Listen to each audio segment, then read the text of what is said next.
Hola, hoy os vengo a hablar sobre la Europa feudal,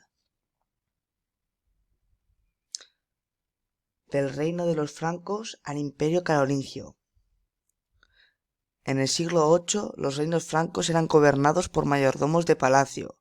El más destacado fue Carlos Martel, que derrotó a los musulmanes en la batalla de Poitiers. Luego reinaría su hijo Pipino el Breve, y en el año 768 le sucedió su hijo Carlomagno.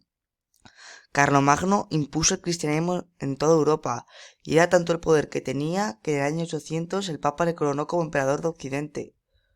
Carlomagno organizó el imperio en condados, que eran territorios de una ciudad controlada por condes, y marcas, que eran terrenos fronterizos gobernados por marqueses. Para controlar a los condes y marqueses creó a los missi dominici, que eran una especie de inspectores que los vigilaban.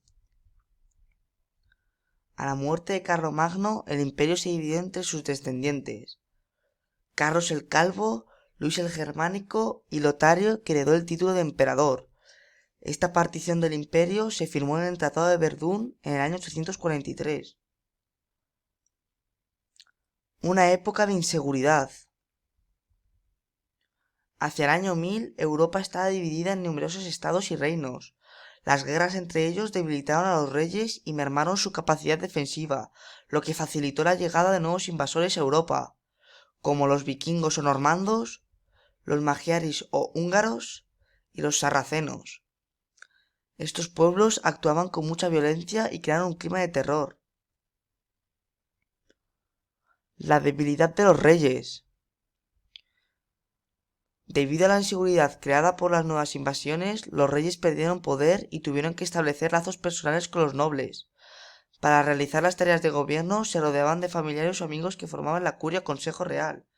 Viajaban acompañados de familiares, guerreros y consejeros que formaban la corte. El feudalismo. Para mantener los reinos, los reyes hicieron pactos de vasallaje con los nobles. Estos se convertían en vasallos.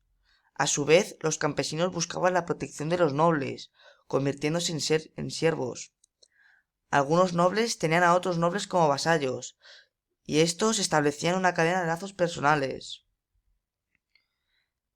El pacto de vasallaje consistía en el que el noble prestaba homenaje a su señor y se convertía en vasallo, juraba fidelidad, ayuda militar y consejo en el gobierno.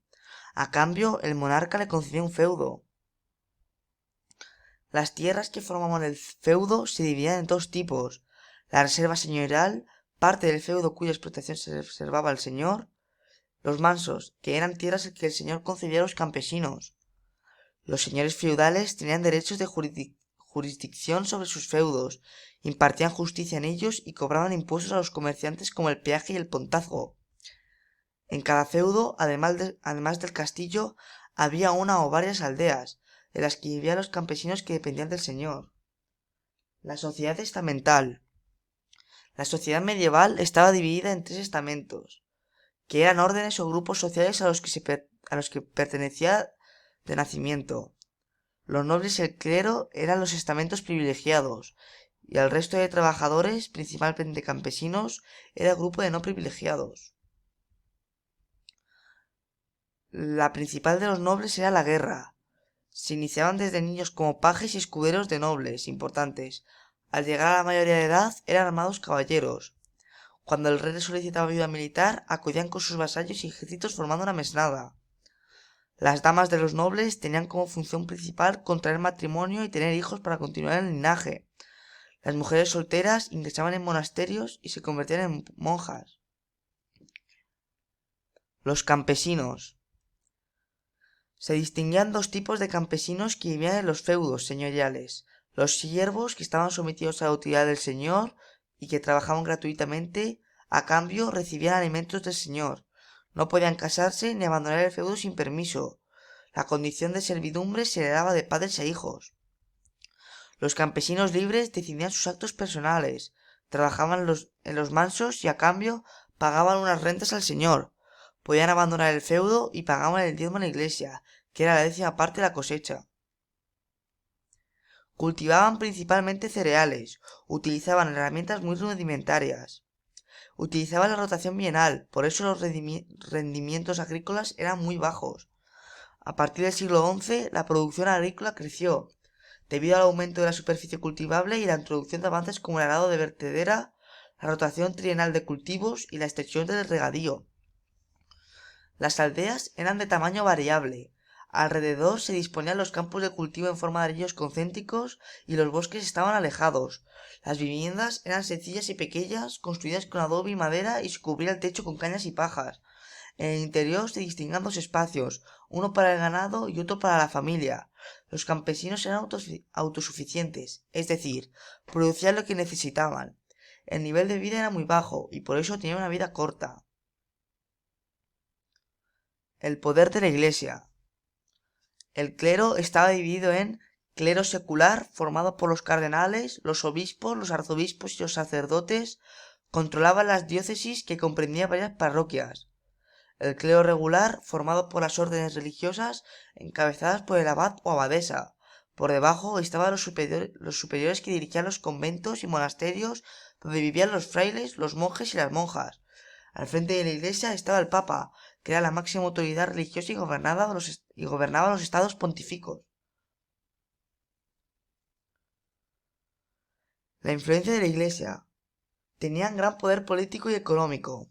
Los papas intervenían en los asuntos de los estados cristianos, mediaban en la disputa entre reyes. Los monasterios y las catedrales poseían gran parte de las tierras, cobraban rentas a sus siervos. Los campesinos pagaban a la Iglesia el diezmo, es decir, la 10ª parte de sus cosechas. Intervenía en las guerras, estableciendo periodos llamados treguas de Dios, donde estaba prohibido luchar. Organizaban ejércitos para combatir por motivos religiosos. En la Edad Media, la mayor parte de Europa era cristiana. Sus territorios eran conocidos como cristiandad. Para conquistar Tierra Santa a los musulmanes y extender el cristianismo, se realizaron intervenciones militares organizadas por el Papa y los reyes, conocidas como las Cruzadas. Los reinos en Tierra Santa eran definidos por monjes soldados conocidos como templarios. Varias ciudades se convirtieron en centros de peregrinación, como Jerusalén, Roma y Santiago de Compostela. Y este es el fin, espero que os haya gustado mucho.